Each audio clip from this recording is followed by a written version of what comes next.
Hey, so today I'm gonna do my, I want to say 29 week bump date. Sorry about that. So the light's not on either. Sorry, just kind of gonna do something real quick.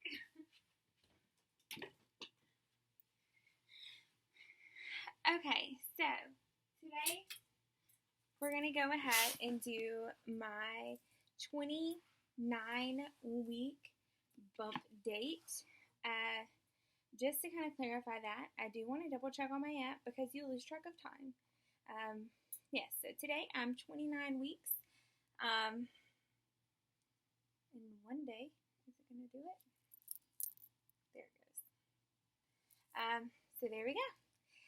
So we've already, packed our suitcase, have our diaper bag ready for when RJ decides to join us, as well as his nursery is already set. And actually very anxiously waiting. Our baby shower is going to be in like 2 weeks. Let me see. Out of breath. Yes. Yep. So, 2 Saturdays, not this Saturday, of course, but on the 28th is our baby shower for little man, RJ. Really Billy shot. And I can't wait for that. It's going to be here at the house. So I do kind of have preparing to do just to make sure, that everything's set up and everything's perfect for the baby shower and our house doesn't look like a mess, since I have more or less been on bed rest for a while now. So housework kind of gets put to the side just because we have a lot of stuff going on with a 2-year-old. Some things just kind of get put to the side. So we handle with Jazz first, and then we kind of get everything else taken care of. One thing I do want to do is closer as it gets to time. I know I've done a quick nursery tour in one of my videos, but I do kind of want to do an in-depth one just to kind of go through everything after the shower and do like a baby shower haul video, and then do a nursery tour video. I'm really excited about getting everything prepared for him to be here. Since we are 29 weeks today, I am hoping he holds out for another 7 to kind of get us to full term. But if not, it's okay. We've already mentally prepared ourselves for that as much as you possibly can. I really haven't had any sort of symptoms or anything like that really going on. I will say some things that are pretty constant with this and the incompetent cervix is you do have a lot of pressure down on your cervix. I feel him move constantly. And not just kind of hits and jabs here and there, but like rolls too. It's most definitely a very definite when it's a heel or a knee or a elbow. You can tell the difference on what's hitting you. Trust me, if you're not pregnant and you are going to become pregnant or you haven't felt the baby move, those moves are very different and very definite. I am going to try to see if I can go sit down now and it actually catch the light. I'm just a little exhausted. So yeah, hopefully the light will stay with us. Here we go. So yeah, it's kind of going in and out. So I do all my videos from my MacBook, so that's what I'm on right now. So I'm kind of looking down at it right now versus just kind of looking straight forward. However, I can do it like this as well.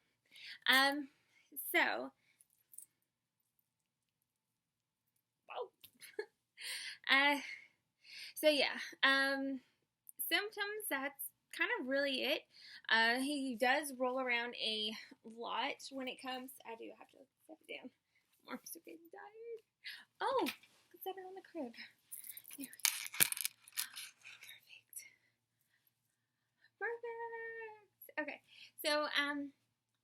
when I'm trying to go to sleep, he does have more movement then, just to be very honest.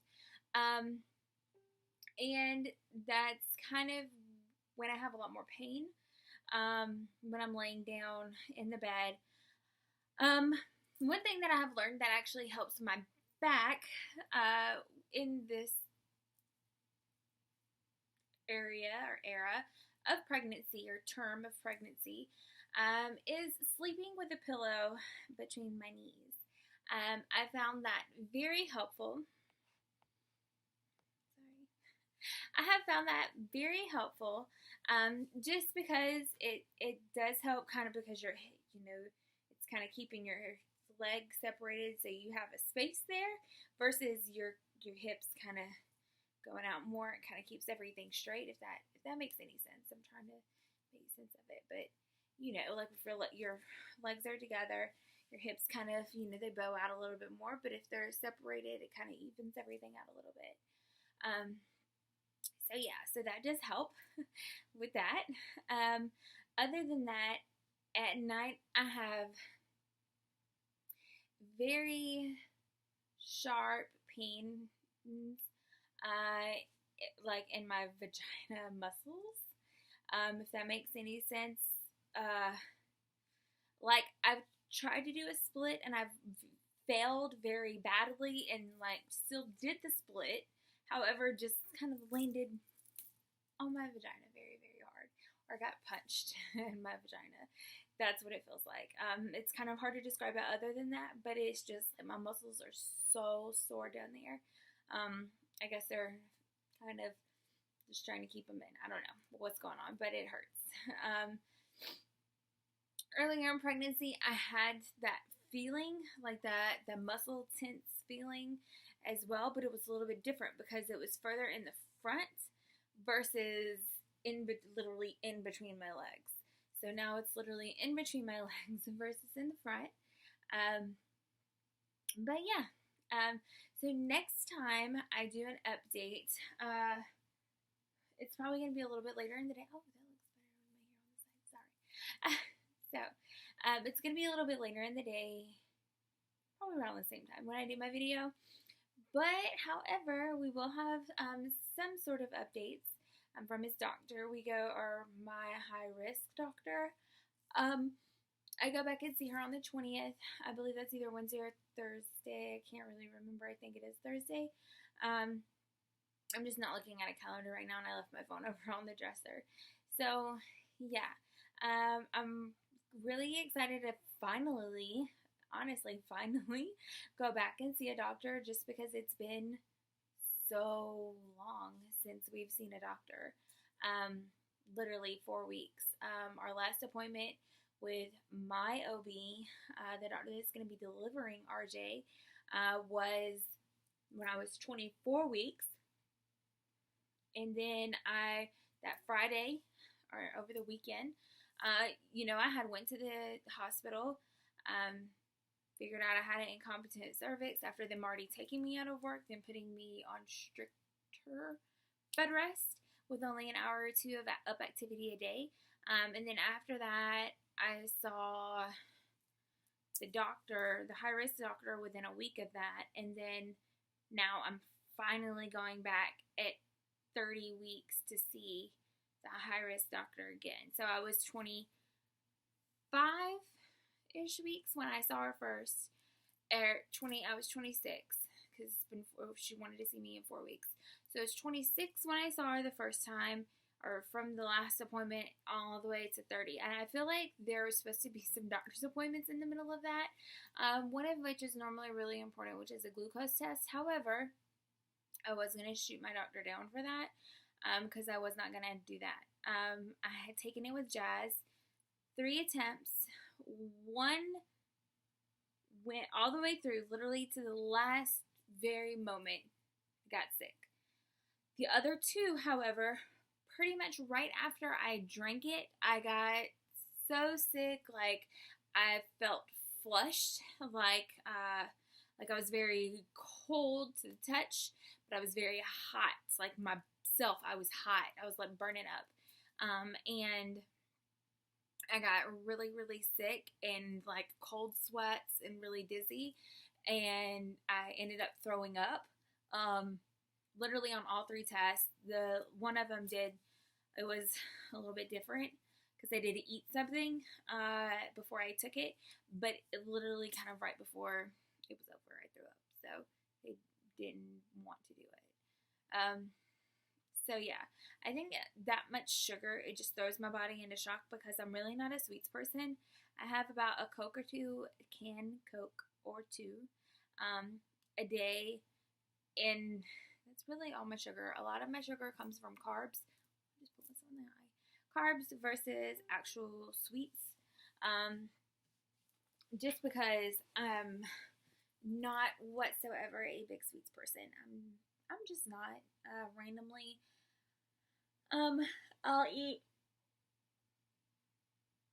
Sorry, I'll eat some ice cream or something like that. But my favorite is red velvet cake. But my husband's family makes that for everything, and they have talked their mom into making brownies and just everything. So it's like red velvet cake has been ran into the ground for me. So I actually hate it now.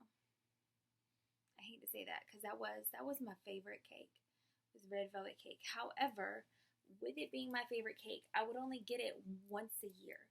I'm talking about literally every single family function that there's red velvet cake, and I'm just like over it. I can't. I don't even want it anymore at this point. So a new love that I have fell in love with a little bit though is cheesecake. And so very randomly, like once every 2 months, excuse me, that was a big one. I'll get cheesecake. Yeah, I just got some from Lifesaver. Like, it was last month, in April, and it was Oreo, like crumbs on the top and the Oreo crust on the bottom. It was really good. So, yeah. So about once every month or two, I'll get a slice of cheesecake as my vice. As like my sweet tooth craving. But I think cheesecake is a little bit different because it's more of like a bitter, not bitter, but like it's a different taste. It's not really like sweet. So yeah. So really, nothing has really changed with symptoms or anything like that. Other than the pain between my legs is a lot more fierce than it has been. Other than that, there's really not really anything else kind of going on with baby and mama. However, a little sister, I think she's in the bed sleeping with daddy right now, taking a nap. But I will say, Jazz, literally went from not wanting to potty to 100% potty trained, almost 100% potty trained, within like a week.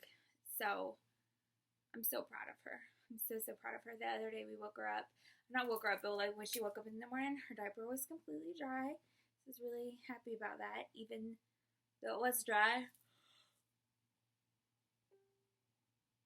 I was so sorry. Every time I start making these videos, it's like the yawns start taking over.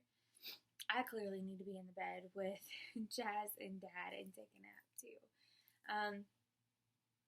So yeah, so she's done really, really good. So she woke up that morning with a dry diaper. Today, I did run to the store really quick to get me a new panel of like pair of curtain panels for my living room for the baby shower because the ones we had were kind of tacky. And she pottied in the store. She didn't pee in her pants or anything like that. And when we got home, she peed too. So I was really, really proud of her. Being out and about and not peeing on herself or peeing in her shorts. I was constantly, of course, asking her, if she had to go potty and all that good stuff. So it was very nice to have that. I don't not have that, but to have her, be that well with potty training and that good with it. And actually using the bathroom, I was very, very proud of her about that. But I mean, other than that, that's literally like the excitement of my life right now is her potty training. Other than that, we really don't have anything else going on other than just kind of waiting out little man RJ's party, in 2 weeks, and then also waiting on our doctor's appointment in the middle of the 2 weeks to kind of be our little thing that kind of gets us through, to kind of pass time, even though it's just only one day. But yeah, that's really about it. Thank you so much for tuning in and checking out my bump date for 29 weeks. Even though I did it already, I will go ahead and show you my bump again, just for the heck of it. So, let's see.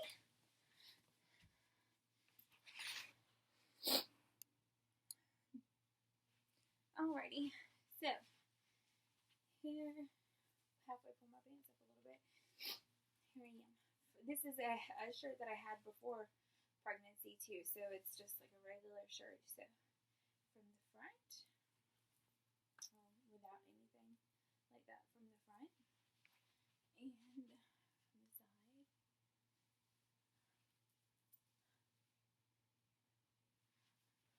Back, other side.